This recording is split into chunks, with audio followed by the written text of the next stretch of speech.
Bismillahirrahmanirrahim. Assalamualaikum warahmatullahi wabarakatuh. Alhamdulillah, wassalatu wassalamu ala rasulillah, amma ba'd. Syahrul Ramadan, Syahrul Mubarak. Bapak Ibu sekalian, insya Allah di video kali ini saya, Dr. Gigi Muhammad Syafaat, akan berbagi tentang sebuah buku ya. Di sini saya punya buku yang judulnya Misteri Puasa, Hemat dan Syukur, karya Ustadz Badiuzzamani Said Nursi, seorang ulama ya yang sangat luar biasa yang berasal dari Turki. Dan kita akan bahas satu tema dari buku ini, terutama tentang bab tentang misteri puasanya. Ada 8 nukta, lupa ya berapa nukta ya. Ada 9 apa 8 ya. Ah, ada 9 nukta. Dan insya Allah pada video kali ini kita akan bahas satu nukta khusus yang terkait dengan kesehatan. Ada di nukta yang ke-8. Baik, saya izin share screen ya. Bismillah. Silakan nanti kalau tertarik untuk memiliki bukunya, ya bisa di Shopee kayaknya ada ya. Oke, misteri puasa, hemat dan syukur. Baik, kita langsung saja ya.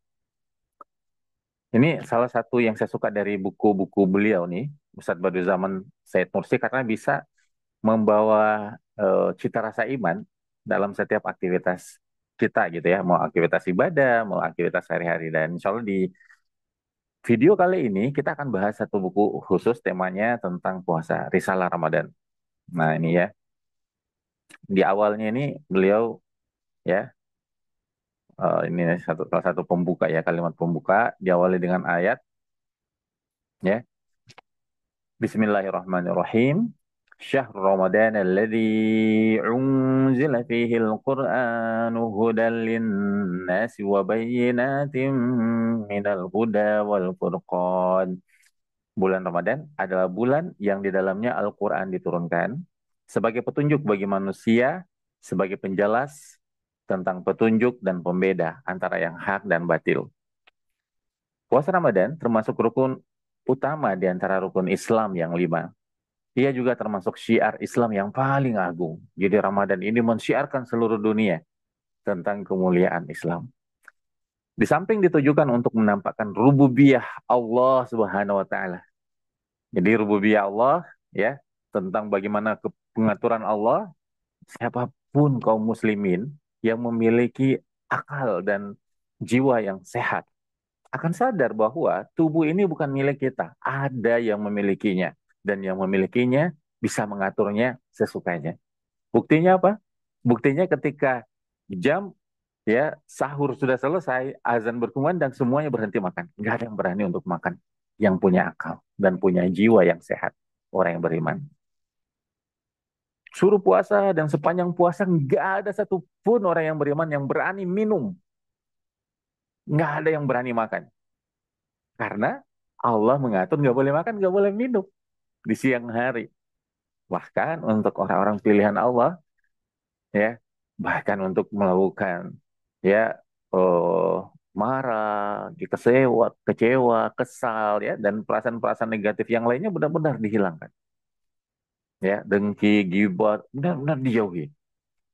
Kenapa? Karena Allah yang mau seperti itu. Karena Allah yang mau kita melakukan seperti itu. Artinya apa? Tubuh kita ini ada yang memiliki dan yang memiliki sesuka dia bagaimana mengaturnya. Sampai ketika azan maghrib berkumandang, Allah perintahkan makan, nggak ada yang berani nggak makan. Benar nggak? Itu buktinya bahwa Allah itu rububiyahnya luar biasa, mengatur tubuh kita, bukan hanya tubuh kita, tetapi alam semesta dan jagat raya itu berada dalam pengaturan Allah. Dan bulan Ramadan kita benar-benar bisa menyaksikan itu. Bahwa tubuh kita bukan milik kita. Tubuh kita ada milik Rabbul Alamin. Oke. Hikmah Ramadan yang lainnya adalah untuk kehidupan sosial dan pribadi manusia. Di sini benar-benar di Ramadan ini kita dilatih untuk peka, untuk peduli ya kepada sesama gitu. Kita menjadi jauh lebih dermawan, jauh lebih pengen nolong banyak orang. Dan di lain sisi, kita benar-benar pengen juga memperbaiki kualitas pribadi kita. sebagai hamba yang bertakwa. Benar-benar terus ditambah, diasah, ya. Perbanyakin istighfar, ya. Banyakin amal-amal soleh, diperbaiki kualitasnya, diasah lagi, diperbaiki lagi, kurang optimal, dioptimalin lagi. Masya Allah. Ini adalah momentum untuk kita, ya, meningkatkan kualitas kehidupan sosial kita dan kualitas pribadi kita. Yang selanjutnya adalah ini adalah momen untuk pembinaan dan penyucian jiwa. Ramadan, Masya Allah. Ini adalah momentum kita untuk bersih-bersih. Mengingat kembali dosa-dosa kita di masa lalu dan memohon kepada Allah untuk taubat dan permohonan ampun. Allah limpahkan di bulan ini. Maka siapa yang melewati Ramadan, lalu dosa-dosanya nggak diampuni sama Allah, rugi. Rugi, benar-benar rugi. Karena di bulan Ramadan, Allah curahkan ampunannya. Maka yuk, mari kita ingat kembali dosa-dosa kita mulai dari kecil, dari SD, dari SMP, dosa mata kita, telinga kita, lisan kita, SMA, kuliah, kerja, dengan orang tua, dengan saudara, dengan pasangan, dengan anak-anak, dengan apapun kita ingat dan kita minta ampun sama Allah. Masya Allah, ini adalah momentum untuk kita bisa mensucikan jiwa. Selanjutnya adalah ini adalah momentum untuk kita mensyukuri berbagai nikmat Allah. Salah satu kaidah adalah makanan itu akan terasa jauh lebih nikmat ketika kita memakannya dalam kondisi lapar. Minuman itu akan jauh lebih melegakan ketika kita dalam kondisi haus. Maka rasa syukur kita itu menjadi berkali-kali lipat lebih besar dibanding hari-hari biasanya. Padahal ini masih di dunia kan ya. Kebayang nggak ketika Allah langkahkan kaki kita masuk ke dalam surga? Itu bahagianya kayak gimana? Ya Allah, jadikanlah momentum Ramadan ini Engkau mengabulkan dosa-dosa kami dan Engkau memasukkan dan mengumpulkan kami ke dalam surga. Oke, baik. Karena saya seorang dokter, maka kita langsung ke bab ke-8. Nukta ke-8 itu ada di halaman 13.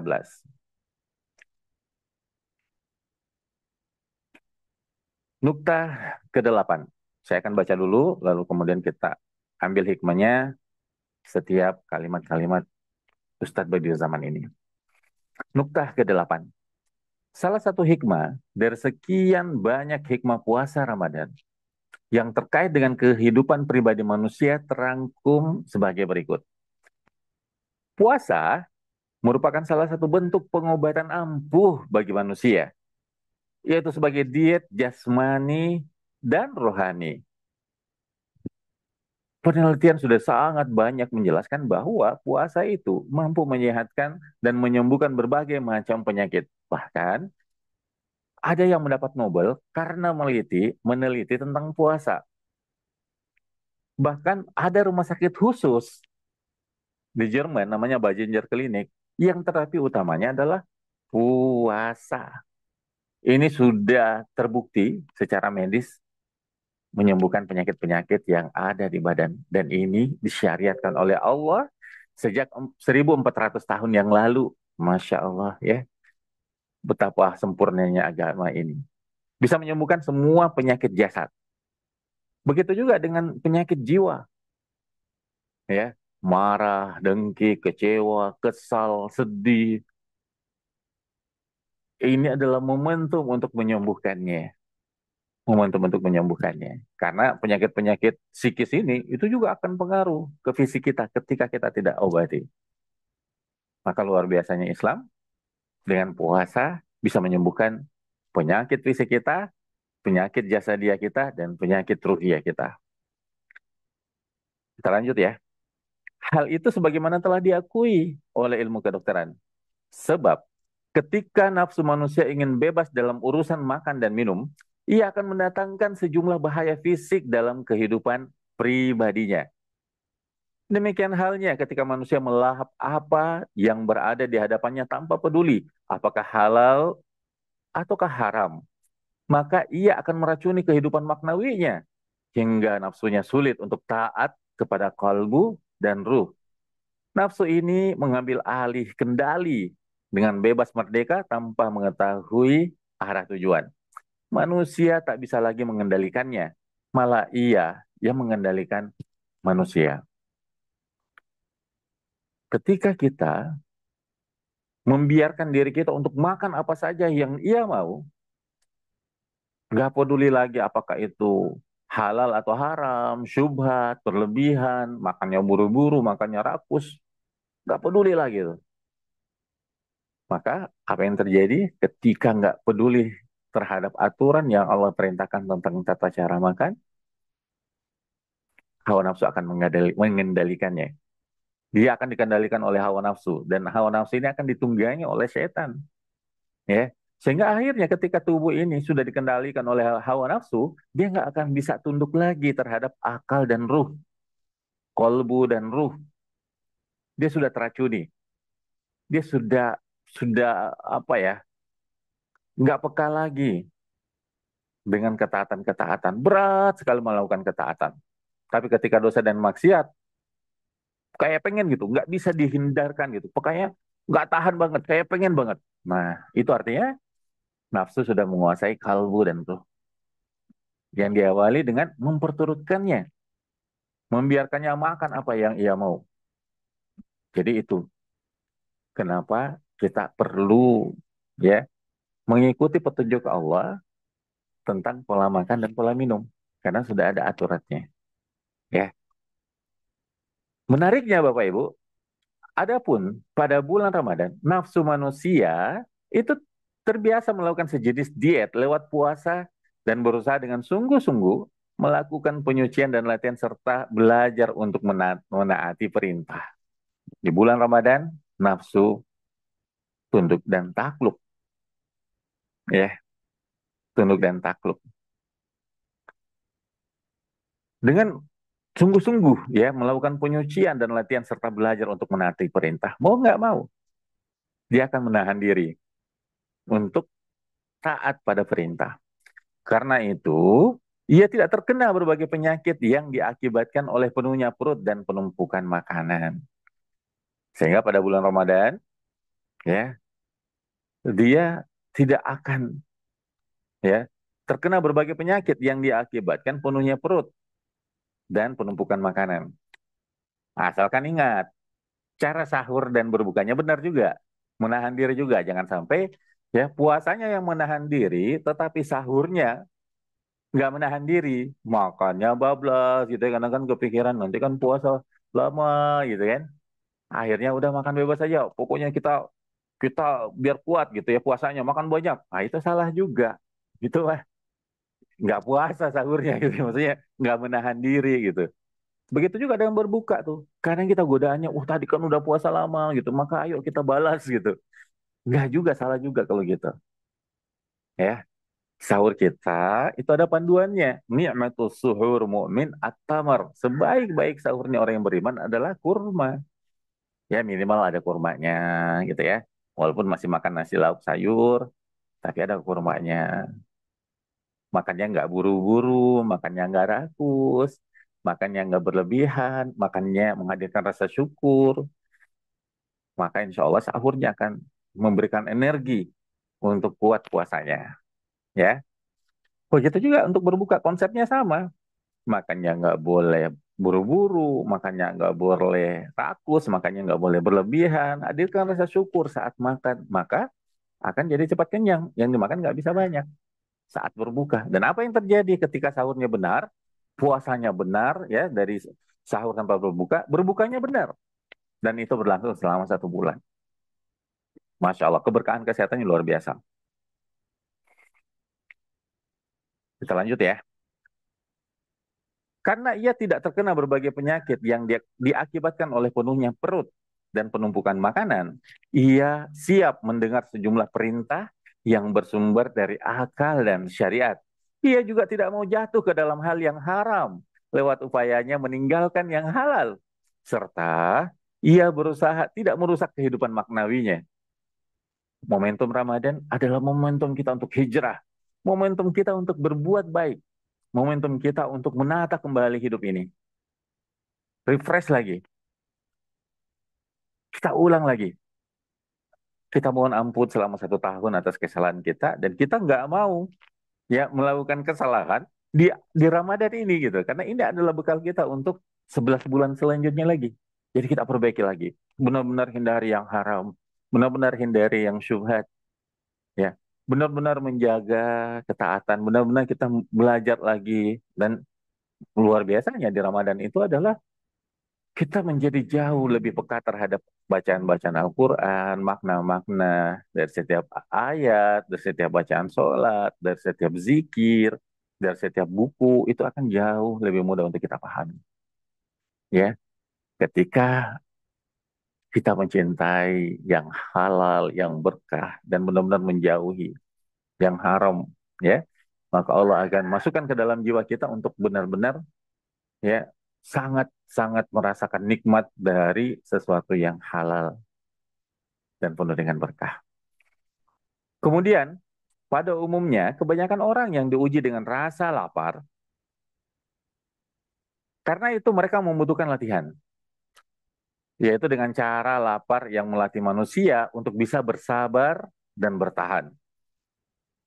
Puasa Ramadan merupakan bentuk latihan, pembiasaan, dan kesabaran menahan lapar sepanjang 15 jam atau 24 jam bagi yang nggak sahur gitu ya, lupa sahur atau nggak sempat bangun sahur. Tahu-tahu bangun, sudah azan. Jadi bisa 24 jam dia untuk puasanya. Jadi, puasa merupakan terapi ampuh untuk mengobati ketidaksabaran dan ketidaktangguhan manusia yang melibatkan berbagai musibah yang menimpanya.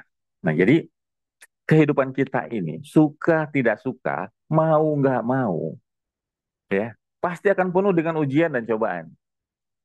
ولنبلونكم بشيء من الخوف والجوع ونقص من الأموال والأنفس والثمرات وبشر الصابرين.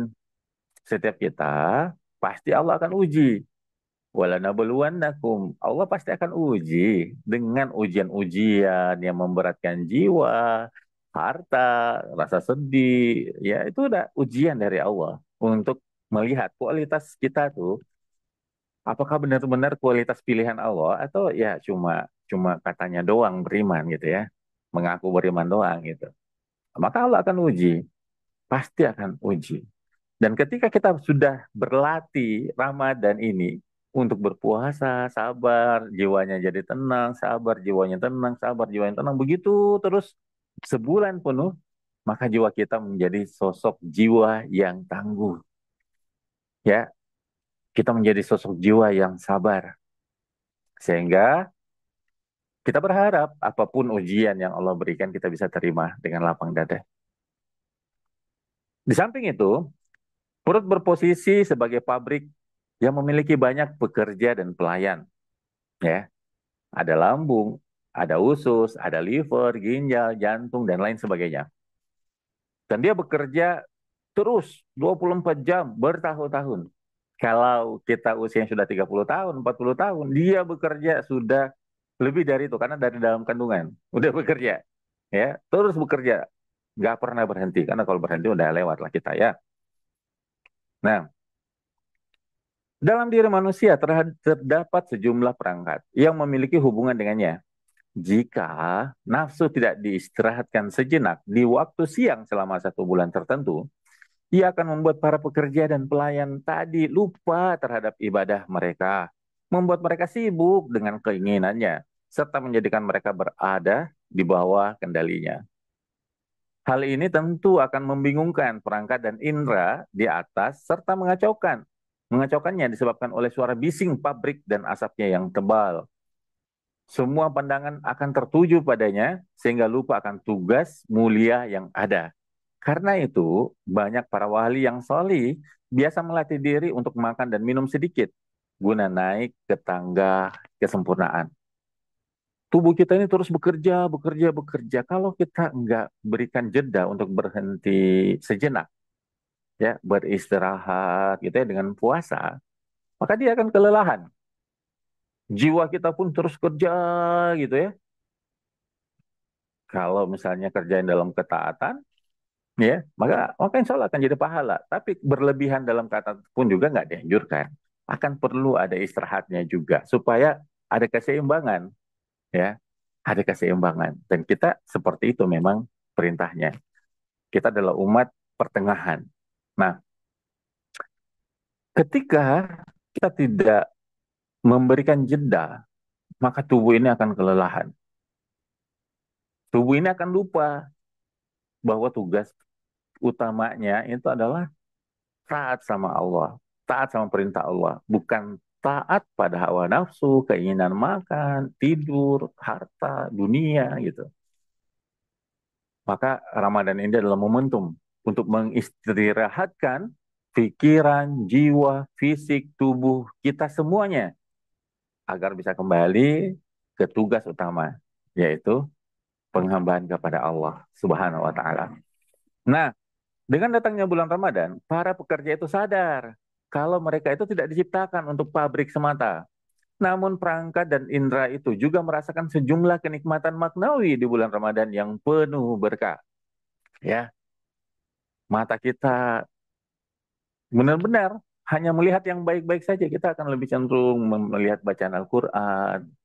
Ketika ada aurat yang terlewat, kita langsung menghindar gitu ya. Itu adalah nikmat mata yang luar biasa karena memang untuk itulah mata diciptakan untuk melihat yang baik-baik saja dan menghindari ya dari sesuatu yang Allah nggak suka. Telinga kita akan lebih senang untuk mendengar bacaan Al-Quran, zikir, salawat, gitu. Lisan kita, hidung kita, semua indera kita itu menjadi tunduk dan patuh kepada Allah dan menikmati iman itu, menikmati amal soleh itu, ya. Lambung kita menjadi istirahat karena nggak kerja terus gitu ya. Jantung kita, liver kita, ginjal kita, semua organ kita menjadi istirahat. Alhamdulillah, itu ada momen untuk kita istirahat itu dengan puasa ya, masya Allah. Nah, kemudian mereka mengarahkan perhatian padanya sebagai ganti dari permainan yang terdapat di pabrik tadi. Karena itu pada bulan Ramadan, kaum mukmin meraih berbagai cahaya, limpahan karunia, serta kenikmatan maknawi sesuai dengan tingkat dan derajatnya. Ya, tentunya bertahap. Akan ada orang yang masih awal-awal ya, berjuang, jatuh lagi, berjuang, ngantuk, berjuang, tidur gitu ya. Karena kelelahan gitu kan. Tapi ada yang Allah berikan kekuatan. Sepanjang detik demi detik Ramadannya penuh dengan ketaatan, penuh dengan ibadah, penuh dengan amal soleh. Kita berharap ada di posisi itu dan kita berjuang terus untuk berada di sisi itu. Ya, seperti para sahabat, para tabi'in, ulama-ulama terdahulu yang bacaan Al-Qur'annya di bulan Ramadan bisa 30 kali hatam, 60 kali hatam. Jadi sehari bisa 2 kali hatam Quran. Masya Allah ya. Ya, kita 1 kali hatam, alhamdulillah syukur ya. Masya Allah. Jadi ada tingkatan-tingkatannya. Tapi ketika kita berusaha untuk terus baik lagi, perbaiki lagi dari hari ke hari, perbaiki hari-hari ke 10 hari terakhir adalah puncak dari ikhtiar kita. Maka di situ Allah akan turunkan limpahan cahayanya, limpahan karunia-Nya, dan kenikmatan maknawi yang nggak bisa dirasakan oleh orang-orang yang tidak menjalankan Ramadannya dengan baik. Pada bulan yang penuh berkat tersebut terdapat banyak peningkatan dan limpahan karunia bagi kalbu, bagi ruh, bagi akal, bagi jiwa, serta berbagai perangkat halus manusia lainnya melalui puasa. Meskipun perut menangis dan merintih, semua perangkat halus manusia tersenyum lepas. Masya Allah, barakallahu fiik ya teman-teman sekalian.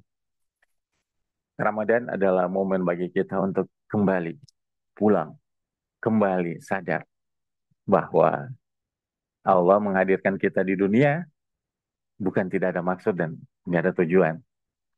Allah hadirkan kita di dunia adalah untuk beribadah dan memakmurkan alam semesta. Dan Allah berikan kita perangkat berupa ruh dan jasad. Ketika perangkat ruh dan jasad ini kita pakai sesuai dengan hawa nafsu, maka dia akan kering, dia akan hampa. Kenapa? Karena bukan untuk itu dia diciptakan. Dia akan gelisah.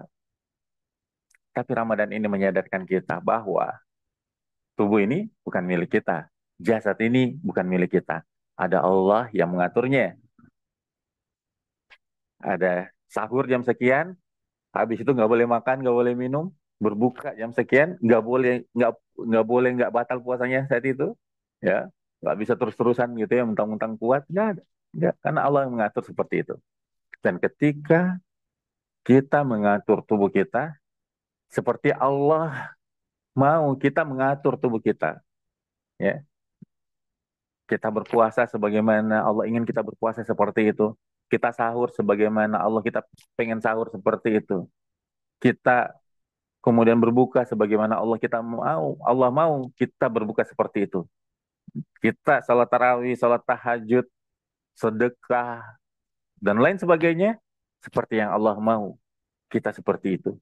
Kita menjalani hidup kita seperti yang Allah mau. Untuk cinta dan ridhonya semata. Maka ketika tubuh kita sudah selaras dengan maksud dan tujuan penciptaan kita, organ-organ kita sudah bisa istirahat di bulan Ramadan, nggak memperturutkan hawa nafsu lagi, nggak dikekang dengan keinginan-keinginan hawa nafsu dan syahwat. Maka disitulah kemuliaan, keberkahan akan Allah hadirkan pada ruh, jiwa, akal, kolbu kita. Memang puasa kita menahan diri dari lapar dan dahaga, tapi dengan puasa kita menjadi kenyang dengan nutrisi maknawi dari sajian Ramadan yang Allah berikan. Saya Dr. Gigi Muhammad Syafaat. Assalamualaikum warahmatullahi wabarakatuh.